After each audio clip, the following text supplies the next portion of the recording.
Bonjour à la communauté CryptoFR, il y a un giveaway en cours du Café du Coin sur notre Twitter, le lien est dans la description, vous avez juste à cliquer dessus, likez le tweet, commentez, retweetez, faites ce que vous voulez, faites des pirouettes, c'est gratuit si vous voulez gagner des cadeaux, il y aura à peu près 50 gagnants, c'est un gros giveaway, allez sur notre Twitter pour participer, c'est gratuit. Et ça fait plaisir. Je sais absolument pas ce qu'on va traiter aujourd'hui, je sais absolument pas ce que je fous ici les gars. Est-ce que vous pouvez me dire? Ah bon, bah, il s'est perdu. Les stablecoins. Stablecoin. Ce que j'ai compris, c'est que apparemment, il y a quelqu'un qui veut ban les stablecoins algorithmiques. Et l'USDT, voilà, la news qui dit qu'il doit enfin fournir des preuves officielles de leur backing, mais vraiment tout le ledger qu'ils ont en fait. C'est la routine ça. Enfin, j'ai l'impression que tous les mois ils doivent fournir des preuves tellement ils sont bizarres. C'est pas eux qui choisissent, bon, on va vous donner une feuille, ça prouve qu'on a tout. Non, là, apparemment, ils vont vraiment fournir tous les logs et tout le ledger du début de leur naissance jusqu'à maintenant. Pourquoi? Parce que les sociétés d'audit qui sont basées aux Bahamas, leurs audits ils sont pas bons. Apparemment, c'est pas des preuves suffisantes. Ils restent sur ce qui s'est passé en 2019 avec Bitfinex, ils arrivent pas à passer outre hein, les mecs. Bon, en même temps, ils avaient qu'à pas jouer au con avec Bitfinex et puis c'est tout. Eux, ils ont cru que c'était la banque centrale, qu'ils émettaient de la monnaie, qu'ils prêtaient à Bitfinex. Est-ce que c'est moi? On la remet. Vous pouvez m'expliquer c'est quoi Bitfinex? Il leur est soupçonné à USDT d'avoir imprimé, entre guillemets, de l'USDT à partir de rien pour acheter du Bitcoin et pour faire pump le prix du Bitcoin. C'est pas pour renflouer un trou de trésorerie ou je sais pas quoi, justement, avec l'émission de ça? C'était pour acheter du BTC, c'était en 2019. Et du coup... ils sont encore là-dessus, quoi. Donc en fait, l'USDT, c'est... Il y a quand même des soupçons assez graves, quand même, sur leur gueule. Ah oui. Donc ça, pour l'histoire de Bitfinex, ils ont été condamnés à payer, je sais plus combien de millions. Donc c'est avéré ce qui s'est passé. Alors c'est normal qu'ils avaient trouvé un terrain d'entente, apparemment, pour Bitfinex. Quand tu trouves un terrain d'entente, c'est pour pas aller plus loin. Exactement. Donc voilà, donc ils ont payé, mais pour autant, ça leur a pas fait le cul propre. Parce que les suspicions sont toujours là, ils changent de cabinet d'audit toutes les semaines. Et là, tu as quand même une entité qui les lâche pas et qui leur dit on va aller au bout les cocos parce qu'on veut quand même savoir ce qu'il en est. Faut pas se leurrer non plus, hein, c'est le premier stablecoin. Hein. Si lui, il venait à DPEG ou à ce... Enfin, imaginons qu'on prouve par A plus B qu'ils font de la manipulation de cours, que c'est pas backé ou que c'est backé par des actifs de merde et que tout peut planter du... Je vous raconte pas le cataclysme, hein. USD, c'était de la rigolade. Ce qui est marrant, c'est que nous, on sait qu'ils ont pris une boîte d'audit il y a pas longtemps et que finalement, la boîte d'audit, tout le monde s'en bat les couilles. C'est comme s'ils avaient recruté sa belle-mère.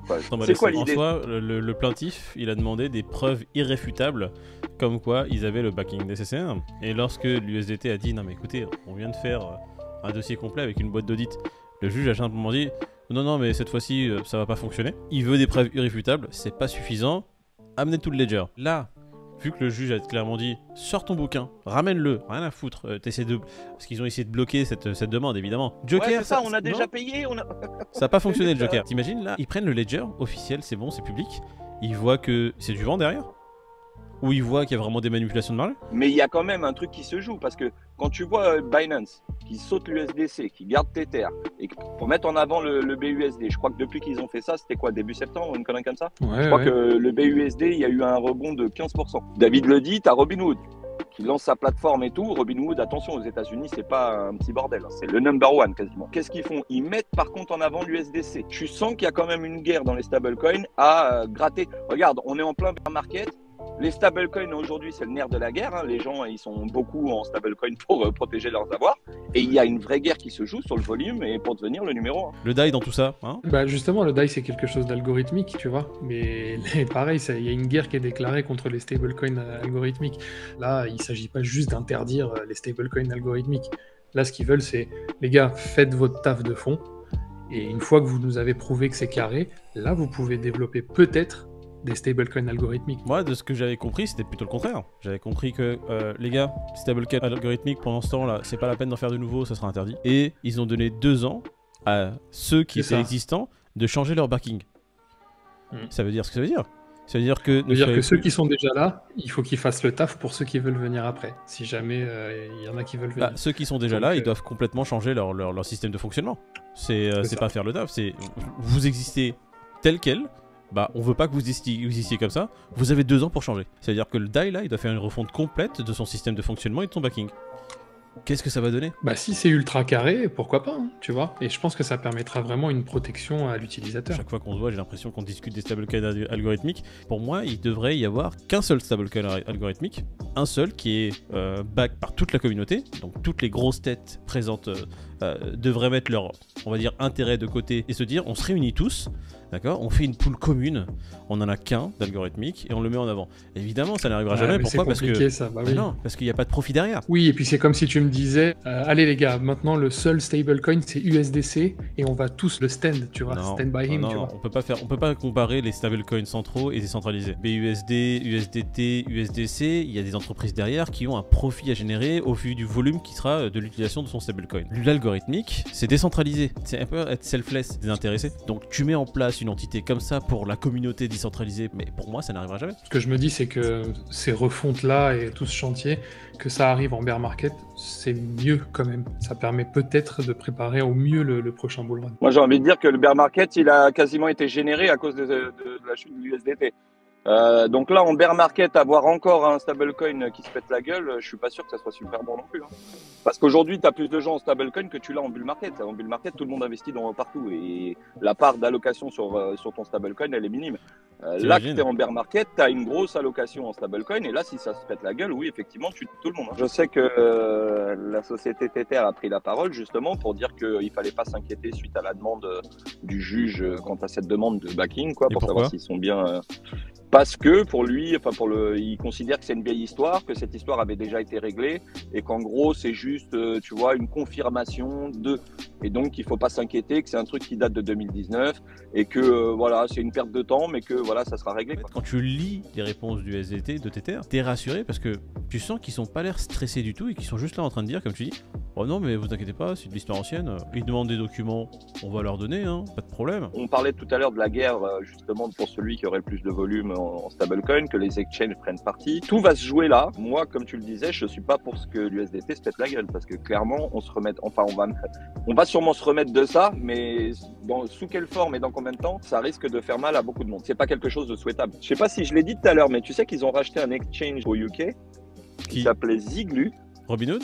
Ouais, je l'ai dit. Et comme ça, ils mettent un pied en Europe déjà, Robinhood, dans leur démarche d'expansion. Ils sont déjà, si tu veux, numéro 1 aux States et ils commencent à attaquer le marché européen en commençant par l'Angleterre. Comme on l'a dit, de toute façon, là, pour l'investissement, c'est une des meilleures opportunités d'une vie. Pour les investisseurs qui ont de la liquidité, non, mais tu fais bien de le dire. Hein. Tu fais bien de le dire parce que sinon, on dit que c'est l'opportunité d'une vie. Non, mais c'est pas ça, mais c'est que c'est important de le préciser. On dit que c'est l'opportunité d'une vie d'acheter aujourd'hui. Mais enfin, si le marché, demain, Bitcoin tombe à 6000, il y a un paquet de gens qui ont investi aujourd'hui qui vont se bouffer les couilles, comme ceux qui ont investi à 50 et qui aujourd'hui voient le BTC à 18. C'est normal. Avoir la liquidité. Maintenant, si vous pensez vraiment qu'un jour, et c'est les convictions qu'on a, c'est une fois de plus. C'est pour ça que faire du DCA sur des petits cryptos, croyez-moi que si tout se pète la gueule, votre DCA, vous pourrez vous jongler avec. Hein. Ouais, donc le mec qui fait du DCA sur Bitcoin aujourd'hui, moi, il n'y a pas de souci, c'est ce que je fais. Maintenant, il faut être conscient que si Bitcoin il tape les 6000 $, je dis une connerie, hein, je force le trait, mais il tape les 6000 $. Faut avoir l'air insolide. Clairement, t'as intérêt à avoir du cash qui te reste et à croire profondément au projet. Parce que quand il va toucher les 6000, tu vas pas te demander si Bitcoin va disparaître. Moi, j'investis dans BTC parce que j'y crois et je pense qu'à terme, il sera toujours là. Et donc, même si demain, il tombait à 8 ou 10 000 ou quoi au caisse, je verrais ça comme une opportunité. Mais faut être conscient que si ça dure 3 ans, on va tous en chier pendant 3 piges et que vraiment, va falloir avoir les reins solides financièrement. La personne moyenne qui aura du mal rien qu'à payer sa facture de gaz ou d'électricité en fin d'année, elle aura beau se dire je suis en bear market, faut que j'investisse sur les marchés. S'il a pas assez déjà pour payer sa facture d'électricité, il aura d'autres priorités. Il y a des gens aujourd'hui, si ils perdent ou qui sont déjà en perte pour la majorité, ça peut vraiment les dégoûter du marché et sortir véritablement. Ouais. Alors, peut-être pas sur Bitcoin, et je pense que Bitcoin, en partie, c'est lui qui va maintenir un peu la barque, même s'il va prendre cher, imaginons. Une fois de plus, hein, j'émets des suppositions, mais imagine tous les autres.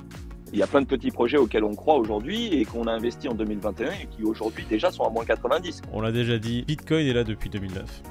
Des Ethereum magiques entre 2009 et avant la naissance de l'Ethereum, il y a eu des projets, ça va être le prochain, ça va être ci, ça va être mi, ça va être génial, vous allez voir, c'est le projet, ils ont tous disparu entre temps. Bitcoin est toujours là, c'est Ethereum. Non mais il y aura sûrement des... non. Et en plus, il y aura sûrement des projets qui vont tirer leur épingle du jeu. Tout à fait. Et va les trouver aujourd'hui et va être sûr que c'est cela. Enfin, des projets crypto, il y en a tout le tour du monde. Ouais. Va trouver le bon. Et en fait, le truc, de toute façon, les nouveaux investisseurs qui rentrent dans la crypto, qui sont euphoriques, malheureusement, il n'y a que l'expérience qui pourra leur apprendre cette leçon-là. Tu auras beau leur dire, faites gaffe, les gars, ça reste d'autres coins qui ne sont pas Bitcoin. Votre projet il est super intéressant. Nous-mêmes, on est investisseurs dessus. Mais rien ne nous dit qu'il sera là encore dans ne serait-ce que 6 mois, 1 an. Soyez-en conscients.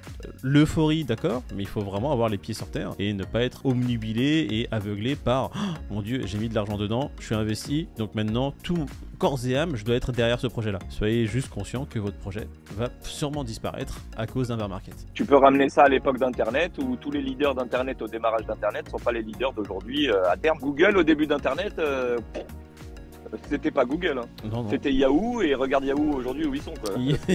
Yahoo. Ils portaient bien leur nom. Yahoo. Salut. Au revoir. Regarde la tête de Moïd le matin, tu crois que son corps, il lui envoie pas des signaux pour qu'il aille se coucher la nuit? Là, il est en train de me dire, gros, pourquoi tu t'es levé? Moi, j'ai ma femme tous les matins, elle me dit bonjour, qui êtes-vous?